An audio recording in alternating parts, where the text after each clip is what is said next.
আসেনি তো, রান্নাঘরে একটু কাজ ছিল, মাছ পেয়েছি, তাই তাই আজকে মাটন আনতে যাচ্ছে একটু। তো সব মাটন কা ভাও আপ ज़्यादा है।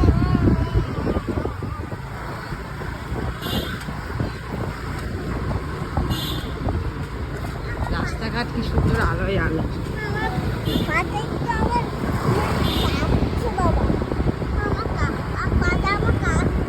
মাটা কাঁপছে কেন? ঠান্ডায় চলে এসেছি আমরা মাংসের দোকানের কাছাকাছি। দেখো মাংসের দোকানটা আমাদের এখানে লেক গার্ডেন্সে ফেমাস একটাই মাংসের দোকান, খুব ফেমাস করা।